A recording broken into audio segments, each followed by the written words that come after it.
Tapi kalau mau merumuskan ya, Ratna itu adalah ratu lebah. Ratu lebah yang dalam bahasa fisika itu menjadi medan magnetis dari banyak sektor. You're my sweetest addiction, you're my strongest inspiration, and I love you.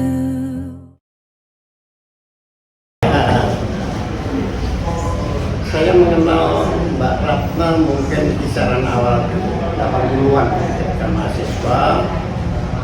Awal mahasiswa saya sering bersama Dr. Hasyim Amir waktu itu dokter.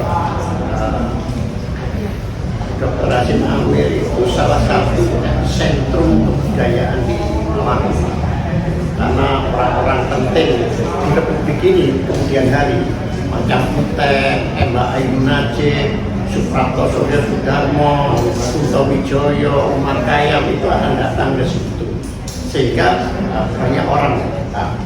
Disitulah maka seniman-seniman Kota Malang itu atau budayawan atau apapun, orang-orang yang bergerak di bidang kesenian, kebudayaan dan aktivisme itu biasanya diundang Pak Hasyim bertemu. Disitulah saya kira yang lupa-lupanya saya menjadi berteman dengan Mbak Ratna Ibrahim yang kemudian berlanjut.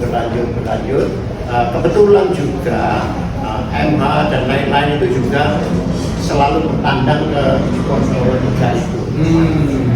Nah dari situlah MH, MHD, Wani Darmawan itu yang belakangan, tapi ada Suprapto Surya Sudarmo, Butet Kertarejasa dan lain-lain lah, Novi dan apa lagi, teater Gandrik dan teater dinasti waktu itu sebelum Gandrik itu bertemu di situ di rumah Pak Hasyim. Kemudian kami juga kenalan, lama-lama saya semakin sering ke Ponorogo 3, kemudian frekuensi dan intensitas bersua Mbak Ratna itu langsung dalam proses itu sampai meninggalnya, meskipun pasang surut tapi itu dalam kisaran ya hampir 40 tahun. Nah dalam masa 40 tahun itu tentu ada pasang surut, tetapi saya tentu punya kesan. Kesan pertama itu sebenarnya Ratna Indraswari itu tidak bisa didefinisikan dan dikategorikan secara sederhana sebagai seniman, sebagai aktivis. Ia manusia multi kompleks, jadi multidimensional. Dalam bahasa Jawa itu Ratna selalu didefinisikan, selalu terlepas untuk dikategorikan. Karena apa? Sepanjang hidupnya itu terjadi pengembangan dan pemekaran. Saya sebut kami karena saya biasanya bersama istri itu sampai larut malam di kamarnya itu, kemudian berakrab-akrab. Di situ saya mendapatkan pesan-pesan pribadi, cerita-cerita pribadi yang kemudian membuat saya berkesimpulan bahwa pada dasarnya di Ponorogo atau sebenarnya karena ada isinya, Ratna itu ibaratnya itu ratu lebah di dalam sebuah kantong atau serangga itu, serangga madu itu. Nah, Ratna itu seperti ratu lebahnya di situ, sehingga semua orang datang. Semua orang itu karena bisa lintas sektoral, bisa multi sektoral. Oleh sebab itu Ratna nggak bisa didefinisikan sebagai pengarang sastrawan, karena ia sangat aktif dan dihormati di Yayasan Bakti Nurani yang bergerak pada dunia difabilitas yang tidak diketahui. Ia menjadi sangat diperhitungkan bahkan secara internasional karena bahwa perjuangan feminismenya dan difabilitasnya itu. Saya kira kombinasi antara sebagai seorang aktivis pembela hak-hak para difabel feminis itulah yang dijalankan Ratna, dan itu membuatnya sampai ke Australia, Amerika, dan tempat-tempat lain.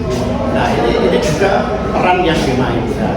Tetapi dia juga sangat intensif berkomunikasi dengan para perupa, para seniman tradisional, bambu dan seterusnya.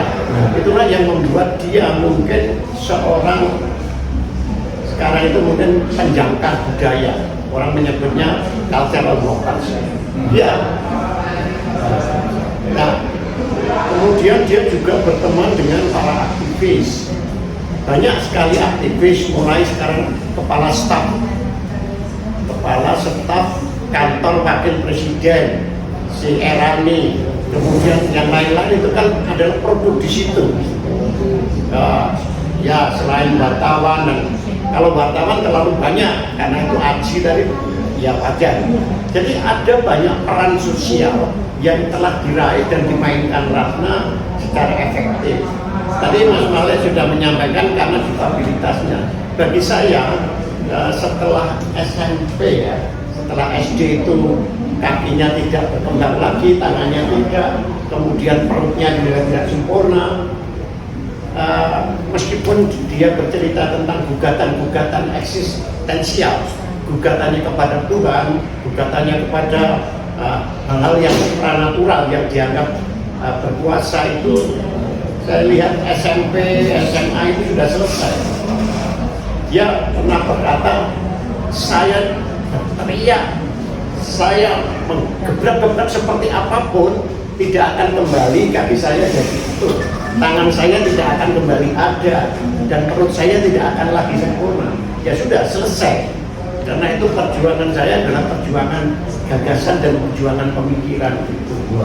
Nah, saya kira disitulah area kerja Ratna, yaitu gagasan, pemikiran, tentu kebudayaan, di dalamnya sastra, kesenian, dan lain. Yang keempat lalu aktivisme. Nah, mungkin tadi Mas Malik belum melihat, Ratna bukanlah orang yang tahan seharian duduk di kursi rodanya, seharian tidur di tempat tidurnya itu, tapi dia juga ingin tahu dunia. Disitulah ia sebenarnya selalu ingin ditemani, ingin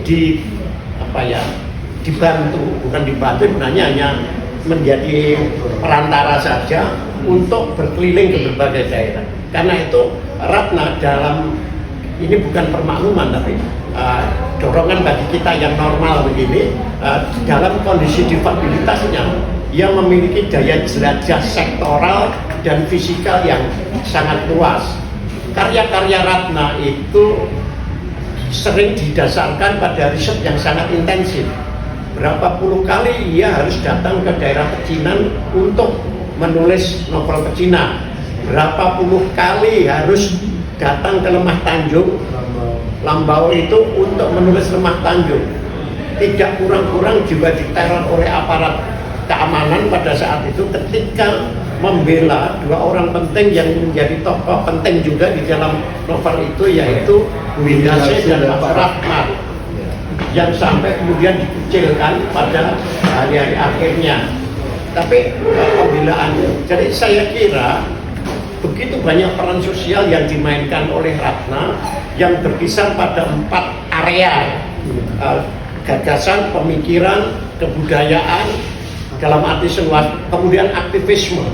Aktivisme ini terentang mulai dari difabel, Yayasan Bakti Nuraninya tadi, kemudian feminisme, tapi juga kesastraan, lalu juga advokasi kesenian.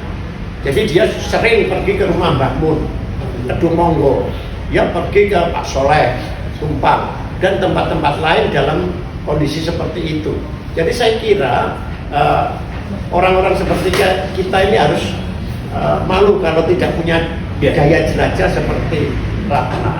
Nah, karena itu tadi saya katakan dengan peran seperti inilah maka itu mustahil dirumuskan sebagai satu sastrawan saja. Tapi kalau mau merumuskan ya Ratna itu adalah ratu lebah yang dalam bahasa fisika itu menjadi medan magnetis dari banyak sektor. Nah,